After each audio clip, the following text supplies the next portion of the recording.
عزیز دوستو، پیارے بچوں، السلام علیکم۔ امید کہ خیریت سے ہوں گے۔ ایک دلچسپ عنوان بغور سماعت کیجئے۔ وہارے آج کا مسلمان حرام پیسہ لے کر حلال گوشت کی دکان تلاش کرتے ہیں۔ رسول اللہ صلی اللہ علیہ وسلم نے ارشاد فرمایا، لوگوں پر ایک زمانہ بھی آئے گا کہ جس میں آدمی اس بات کی پرواہ نہیں کرے گا کہ اس نے جو مال حاصل کیا ہے وہ حلال ہے یا حرام۔ اپنے معنی اور مفہوم کے اعتبار سے یہ حدیث مبارکہ انتہائی اہمیت کی حامل ہے، کیونکہ اس میں ایک ایسے زمانے کی پیشن گوئی کی جا رہی ہے۔ ہمارا آج کا مضمون ان لوگوں کے لیے ہے جو حرام پیسے لے کر حلال گوشت کی دکان کے تلاش میں رہتے ہیں۔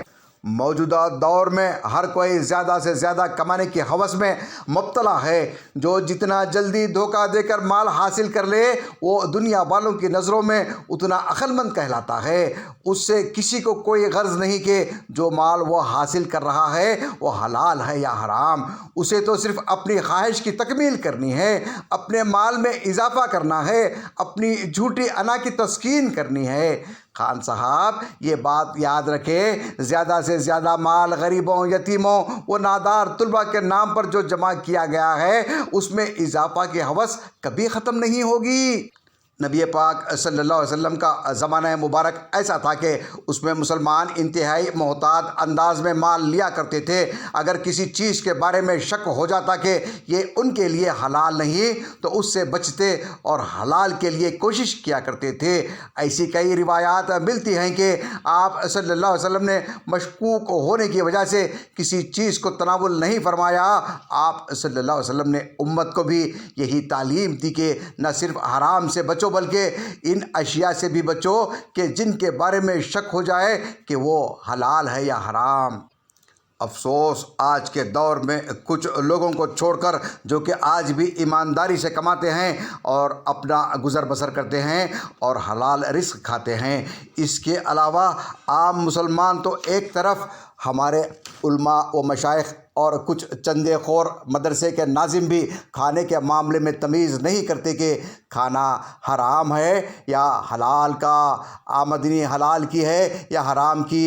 یتیم، یسیر و نادار طلباء کے نام پر جمع کی گئی زکوٰۃ، صدقات و خیرات خود کی عیش پرستی کے لیے حلال ہے یا حرام؟ خان صاحب کسی امیر آدمی کے یہاں سے دعوت ملی، فوراً پہنچ گئے ان کے محل میں دعوت اڑانے کے لیے، جبکہ اچھی خاصی معلومات ہوتی ہیں کہ جن امیر کی دعوت کو انہوں نے قبول کیا ہے ان کی آمدنی کیا ہے۔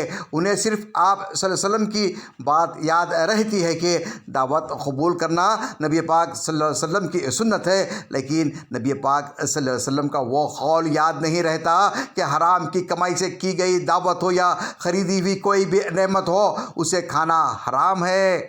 حدیث مبارکہ میں ہے کہ کوئی بندہ اس وقت تک متقی نہیں بن سکتا جب تک وہ ناپسندیدہ اور خبیث چیزوں کو نہ چھوڑ دے۔ یہی وجہ ہے کہ صحابہ اکرام اور ان کے زمانے کے مسلمان اس سوچ کے ساتھ زندگی گزارتے تھے کہ حق کیا ہے، باطل کیا ہے، حلال کیا ہے اور حرام کیا ہے، کس کام میں ان کے لیے دنیاوی اور اخروی فوائد ہیں اور کس کام میں نہیں۔ لیکن وقت گزرتا گیا اور آہستہ آہستہ لوگوں میں حلال و حرام کی تمیز ختم ہوتی گئی۔ اسلام چونکہ دین فطرت ہے، لہٰذا اس کے دیے ہوئے تمام اصول انسان کی ضرورت اور فطرت کے عین مطابق ہیں اور اسی میں انسانیت کی بقا و کامیابی کا راز مضمر ہے۔ جب اسلام نے کسی شے کو حلال قرار دیا تو اس میں یقینی طور پر انسانوں کے لیے فوائد ہیں، اور جن اشیاء کو حرام قرار دیا تو اس میں یقیناً نقصان موجود ہے۔ یہ بھی ذہن میں رہے کہ اللہ تعالیٰ نے جن اشیاء کو حرام قرار دیا ہے ان کی تعداد حلال کے مقابلے میں بہت کم ہے۔ زیادہ تر اشیاء حلال ہیں، اسی طرح جن اشیاء کو حرام قرار دیا ان کے بہتر متبادل بھی دیے ہیں۔ مثلاً سود حرام قرار دیا تو اس کے بدلے میں تجارت، صنعت و حرفت، زراعت اور کاروبار میں پارٹنرشپ جائز قرار دیا۔ شراب کو حرام قرار دے کر دودھ اور تمام اقسام کے پھل اور ان کے مشروبات کو حلال قرار دیا۔ جب تک انسان اس فرق کو سمجھتے ہوئے مال و دولت حاصل کرتا رہتا ہے تو اس سے نہ صرف دنیاوی اعتبار سے اسے فائدہ پہنچتا ہے بلکہ اخروی کامیابی بھی اس کے لیے مقدر کر دی جاتی ہے۔ اللہ تعالیٰ نے رزق حلال کا حکم اپنے تمام انبیاء اور رسول کو دیا اور یہی حکم عام مسلمانوں کو بھی دیا ہے۔ خان صاحب، تمام مسالک کے دینی رہنما اس بات پر متفق ہیں کہ حرام مال کھانا کبیرہ گناہ ہے۔ حرام کھانے کا مطلب یہ ہے کہ غیر شرعی طریقے سے کسی کا مال ہڑپ کر جانا، خواہ حرام خوری کی شکل کوئی بھی ہو۔